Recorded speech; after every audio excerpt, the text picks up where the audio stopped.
చూస్ country delight, live better. ఇప్పుడే country delight app ని download చేసుకోండి. ఇక్కడ ఉన్న వేదిక మీద ఉన్న పెద్దలందరికీ, అలానే ఇక్కడ వచ్చిన పేరెంట్స్ అందరికీ నా ధన్యవాదాలండి. అలాగే నా తోటి కానిస్టేబుల్కి సెలెక్ట్ అయిన అందరికీ కంగ్రాచులేషన్స్. అండ్ అందరూ ట్రైనింగ్కి వెళ్తున్నారు, అందరికీ ఆల్ ద బెస్ట్ అండి. నా పేరు షేక్ గండ్లూరు హాఫిజూన్, వైఎస్ఆర్ కడప జిల్లా ముద్దునూరు మండలం ముద్దునూరు గ్రామం అండి. యాక్చువల్గా ముస్లిం కేటగిరీలో అమ్మాయికి ఈ డిపార్ట్మెంట్లో పంపించడానికి తల్లిదండ్రులు కానీ పెళ్ళైనాక హస్బెండ్ కానీ చాలా భయపడుతుంటారు. కానీ ఎంతమంది ఎంత అన్నప్పటికీ నా హస్బెండ్, మా పేరెంట్స్ వాళ్ళ కృషి వల్లనే నేనైతే ఇక్కడ నిలబడ్డాను. నేను ఎంఎస్సి బీఈడి వరకు చదివానండి. చాలా మంది అంటారు, ముస్లిం అమ్మాయివి నువ్వేం చేయగలవు, అది కూడా మ్యారేజ్ అయింది, 28 years, నువ్వు ఇంకేం సాధించలేవు నీ లైఫ్లో, ఏదైనా చెయ్యాలంటే బీఈడి ఒక్కటే ఉంది, నీ టీచర్గా మాత్రమే పని చేయగలవు అని అన్నారు. సో అలాంటి వాళ్ళు అందరూ ముక్కున వేలేసుకునే విధంగా ఈరోజు నేను కానిస్టేబుల్ జాబ్ కొట్టి మీ అందరి ముందు నిలబడ్డాను. అలాగే మా కమ్యూనిటీ పేరెంట్స్కి నేను విన్నపించుకునేది ఒక్కటే, నాలాగా చదువుకునే వాళ్ళు చాలా మంది ఉంటారు. సో మీ అమ్మాయి స్టేట్ ఫస్ట్, డిస్ట్రిక్ట్ ఫస్ట్ అని చెప్పుకోవడమే కాకుండా వాళ్ళని చదివించి వాళ్ళు కోరుకున్న జాబ్ని వాళ్ళు సాధించే విధంగా వాళ్ళకు సపోర్ట్ చేయండి చాలు. పెళ్లిళ్ళు చేసి వాళ్ళ కళల్ని అక్కడే అనుగదొక్కద్దు ప్లీజ్, ఇదొక్కటి మీకు చెప్తున్నాను. అలానే మారుమూల ఉన్న ప్రజలు చాలా మంది ఉంటారు. సో మీరు ఎలాంటి ఇబ్బంది వచ్చినా సరే మీరు భయపడకుండా, మీకు టీచర్స్ కానీ ఇంట్లో పేరెంట్స్ కానీ మీ చుట్టుపక్కల ఉన్న వాళ్ళని కానీ అడిగి, నేను 10th చదివితే దీనికి ఏ జాబ్స్ ఉన్నాయి, ఇంటర్ చదివితే దీనికి ఏ జాబ్స్ ఉన్నాయి, ప్రతి ఒక్కటి అప్లై చేస్తూ ఉండండి. మనకి అయిపోయిన ఏజ్ మళ్ళీ తిరిగి రాదు. సో నోటిఫికేషన్స్ ఎప్పుడు వస్తున్నా అప్లై చేస్తూ ఉండండి. అలానే నాకు ఈ అవకాశం ఇచ్చిన పెద్దలందరికీ థ్యాంక్స్ అండి. All the best. Congratulations. మీ భర్తకి అభినందనలు. మామూలుగా ఆ అమ్మాయి మనోభావాలు విన్నారు.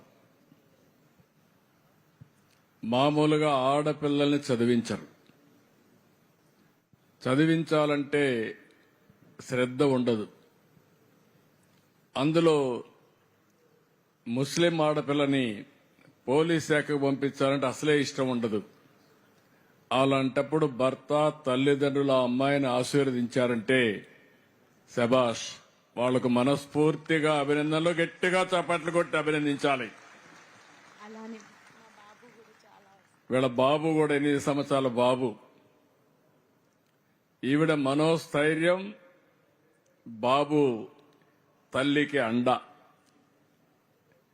ఇంకొక పక్కన చూస్తే ఒకసారి ఆశ వదులుకుంటారు పెళ్ళైతే. అందులో బాబు కూడా ఉంటే వాళ్ళ బాగోగులు చూసుకుంటూ అసలు ధ్యేయాన్ని వదులుకుంటారు. కానీ ఆ అమ్మాయిలో ఒక పట్టుదల ఉంది, కసి ఉంది, నేను కూడా పైకి రావాలనే తపనుంది. ఆ తపనే ఈరోజు ఆ అమ్మాయికి ఈ స్థాయికి తీసుకొచ్చింది. ఎంఎస్సి బీఈడి వదిలిపెట్టద్దమ్మా, ఇంకా నీకు భవిష్యత్తు ఉంది, నువ్వు కష్టపడు, నీ యొక్క పట్టుదల చూస్తే నాకు ఒక నమ్మకం ఉంది, ఇంకా మంచి ఉన్నత స్థాయికి ఎదుగుతావు. రెండోది, ఆ అమ్మాయిలో ఒక సందేశం ఉంది. ఆ సందేశాన్ని మీరు విన్నారు. చిన్నప్పుడు పెళ్లిళ్లు చేసి ఆడబిడ్డల్ని పంపించేసి వాళ్ళ యొక్క ధైర్యాన్ని దెబ్బతీయడమే కాకుండా వాళ్ళ కోరికలను చంపేసే పరిస్థితికి వస్తున్నారు. ఆ పని చెయ్యొద్దని తల్లిదండ్రులకు అప్పీల్ చేస్తూ యువతకు కూడా ఒక మెసేజ్ ఇచ్చింది. వయసు అయిందనో లేకుంటే ఇంకొక సమస్య వస్తుందనో ఆపద్దండి, ప్రతి ఒక్క దానికి ప్రయత్నం చేయండి, తప్పకుండా విజయాన్ని సాధిస్తారని యువతకు ఒక బ్రహ్మాండమైన సందేశం ఇచ్చిన ఈ అమ్మాయిని మనస్ఫూర్తిగా గట్టిగా చప్పట్లు కొట్టి, అన్ని అడ్వర్స్ కండిషన్లో విజయాన్ని సాధించిన వారే నిజమైన విజేతలు. అలాంటి అమ్మాయిని నేను మనస్ఫూర్తిగా అభినందిస్తున్నా.